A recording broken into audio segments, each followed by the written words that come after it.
La plupart d'entre nous savent qu'en allant sur Internet, nous sommes l'objet d'un espionnage permanent.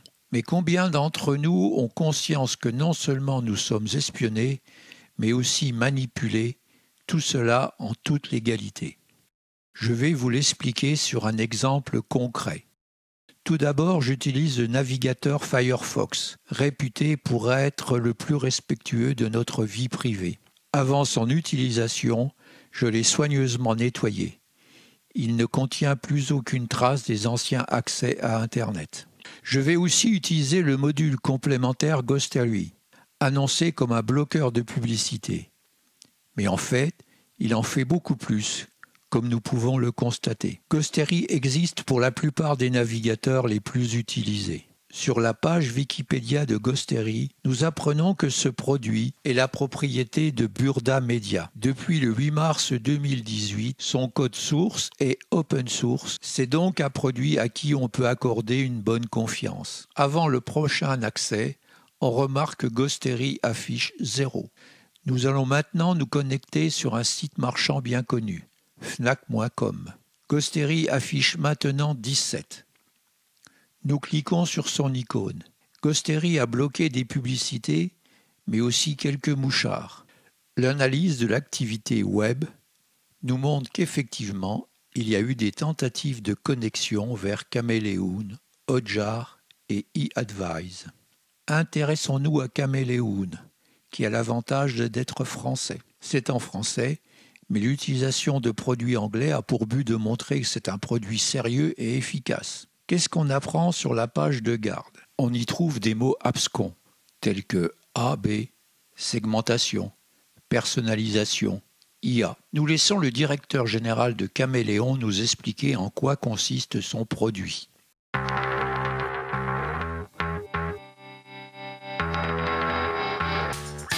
Alors, ce qu'on a cherché à faire à Chameleon, c'est de reproduire sur le web ce qu'un très très bon vendeur en magasin va réaliser. Alors, que fait un très bon vendeur en magasin? Eh bien, d'abord, il observe et il écoute. Il voit que certains clients qui rentrent dans le magasin ont une idée extraordinairement précise de ce pourquoi ils sont venus, et donc ils achètent et ils repartent sans avoir besoin d'accompagnement. Mais pour beaucoup d'autres, eh bien, il y a besoin d'apporter du conseil, d'adapter ses messages et ses offres en fonction de la perception de la motivation d'achat des visiteurs.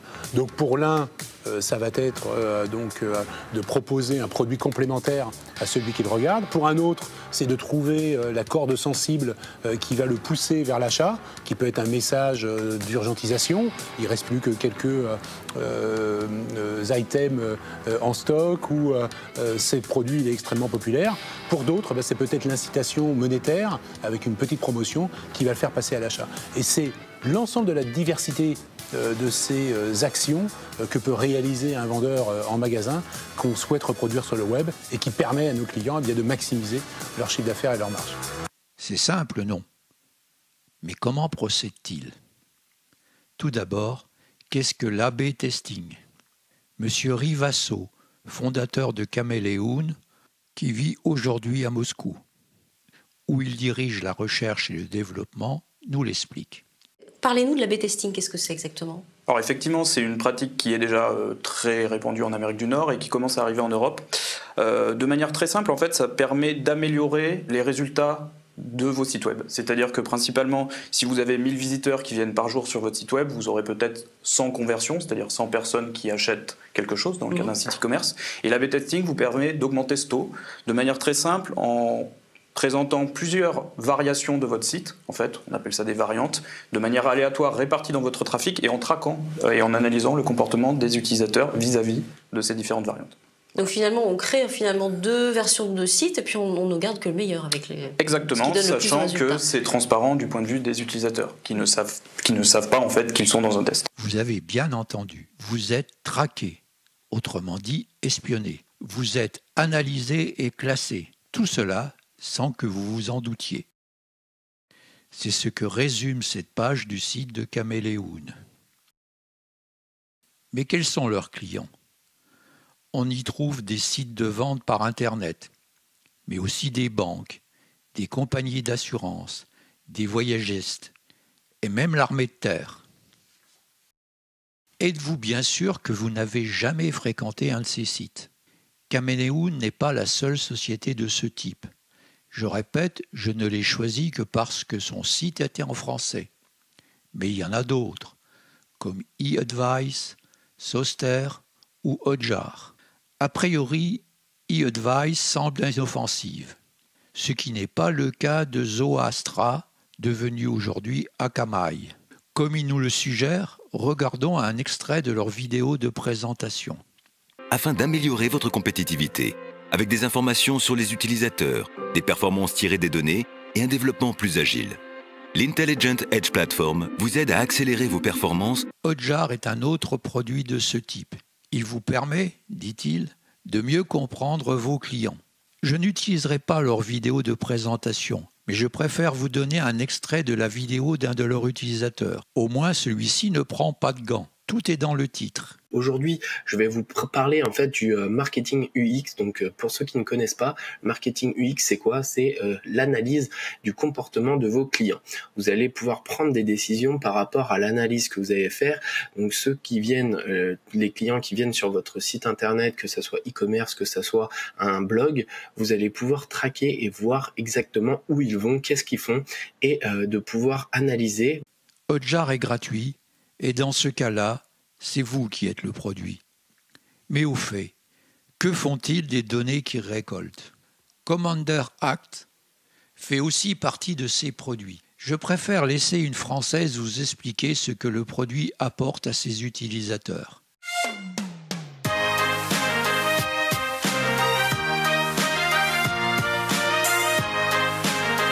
Au sein du CMNE, les grands enjeux qu'on a avec le fait d'avoir une CDP, c'est de pouvoir amener du client en agence. Parce qu'aujourd'hui, on a énormément de clients qui se connectent sur le site internet ou sur l'application mobile, mais ne viennent plus en agence. Donc le conseiller n'a plus d'informations sur ses projets de vie et ne peut plus lui vendre des produits. Donc ce qu'on souhaite, c'est d'emmener du digital au physique pour que les conseillers puissent proposer des produits en adéquation avec leurs clients. Le deuxième point, c'est également de proposer le bon produit à la bonne personne au bon moment.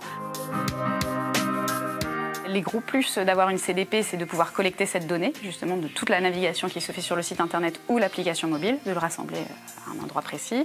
Ensuite, de pouvoir utiliser cette donnée en la segmentant, créer des segments en fonction des populations et des personnes qu'on souhaite toucher.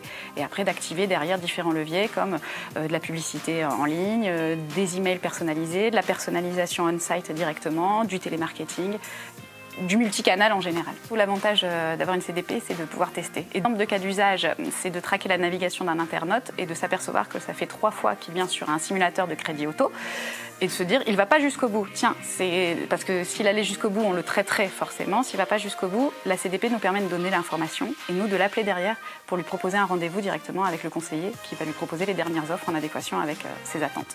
Un autre cas d'usage, c'est par exemple pour lutter contre l'attrition. Donc on va traquer les personnes qui sont venues sur notre page de résiliation, enfin qui souhaitent clôturer un compte. Donc ces gens-là derrière, on va les appeler ou on va leur proposer une offre pour qu'ils restent ou leur envoyer directement un email. On a également importé manuellement notre score d'attrition propre au CMNE au sein de la CDP pour pouvoir l'utiliser dans de la segmentation précise et après mener des actions concrètes auprès de ces personnes-là. Le plus important, quand on a mis en place le projet CDP au sein du Crédit Mutuel, c'était de fédérer toute l'entreprise autour de ce projet parce que la data, ça fait peur. Collecter de la donnée, ça fait très peur, surtout pour une banque où les données doivent être 100% sécurisées. Comment on rassure là-dessus? On prend un partenaire qui est certifié RGPD, qui est reconnu sur le marché, qui est français. Donc ça, c'est déjà un plus. Ensuite, c'est continuellement échanger, faire des réunions, leur rappeler qu'on est là, qu'on peut faire des choses et que c'est dans l'air du temps et que la data, c'est l'or noir du 21e siècle. Pour information, qu'est-ce qu'une CDP? Un outil qui centralise et stocke toutes les données qu'on a récoltées sur vous. Je reste sidéré par la franchise de cette jeune femme et son enthousiasme à collaborer à la mise en place du monde imaginé par Orwell dans 1984. Elle n'est ni plus ni moins que l'apôtre de Big Brother. Mais au fait, le Crédit Mutuel, ce n'est pas la banque qui appartient à ses clients? Combien de ses propriétaires sont au courant des pratiques de leur banque? Dernièrement, cette information a attiré mon attention. Quel pouvait bien être cet offreur de services d'optimisation de l'expérience client qui voyait BlackRock entrer à son capital? J'ai donc voulu en savoir plus sur cette entreprise. Je laisse son fondateur vous la présenter. Bonjour, je suis Jonathan Cherki, le président de la société Content Square, une société que j'ai créée il y a un petit peu plus de 4 ans maintenant. Alors Content Square est un éditeur de logiciels SaaS qui développe une solution qui analyse le mouvement de la souris des gens pour comprendre ce qu'ils voient, où est-ce qu'ils passent du temps, comment ils se comportent sur le mobile, qu'est-ce qu'ils touchent, qu'est-ce qu'ils voient, qu'est-ce qu'ils font véritablement. Donc notre job, c'est de permettre de faire en sorte que quand il y a des gens qui arrivent sur un site web, qu'il y en ait plus qui achètent. Et de faire vivre à ces utilisateurs une expérience unique. Visiblement, c'est une entreprise philanthropique. Vous faire vivre une expérience unique. Quel merveilleux programme. Mais vraiment, qui pourrait croire que c'est pour aider une entreprise française qui observe les mouvements de votre souris que les requins de BlackRock investissent autant d'argent? Non, bien sûr. On peut apprendre par ailleurs qu'après avoir collecté, analysé les mouvements de votre souris, il vous classe en catégories. Au fait, dans quelle catégorie classe-t-il les personnes atteintes de la maladie de Parkinson? Mystère. Je ne pourrai cependant pas vous montrer leur site. Bien qu'ils utilisent eux-mêmes de nombreux mouchards, leur condition d'utilisation du site fait preuve d'une réelle paranoïa. Après tout, ils savent de quoi ils parlent, et je tiens à rester dans la légalité. Alors, maintenant que vous êtes moins ignorant de ces pratiques, y a-t-il de quoi s'inquiéter? Je réponds catégoriquement oui. Quelle est la nature des données collectées? Seulement le déplacement de votre souris? J'aurais du mal à le croire. Comment êtes-vous catégorisé? Quels sont les algorithmes? La nature et le nombre de ces catégories? Ces données sont-elles conservées? Apparemment oui, mais combien de temps? Où? Les données collectées sur un site sont-elles accessibles aux autres clients de ces sociétés? Apparemment, la page RGPD de Caméléon répond à ces questions. Mais bien sûr, il faut décrypter. Et si maintenant je vous dis Cambridge Analytica? Au nom de cette société, le mot de scandale vient immédiatement en tête. Oui, c'est cette société qui, à partir des informations recueillies par Facebook et qu'elle a achetées à cette dernière, a influencé les électeurs américains et britanniques pour favoriser l'élection de Trump et le oui au Brexit. Pris dans la tourmente, Cambridge Analytica s'est placée d'elle-même en faillite pour ressusciter peu de temps après. Mais me direz-vous, quel rapport entre les premières sociétés nommées, qui travaillent dans le domaine du marketing, et Cambridge Analytica, qui fausse les élections démocratiques?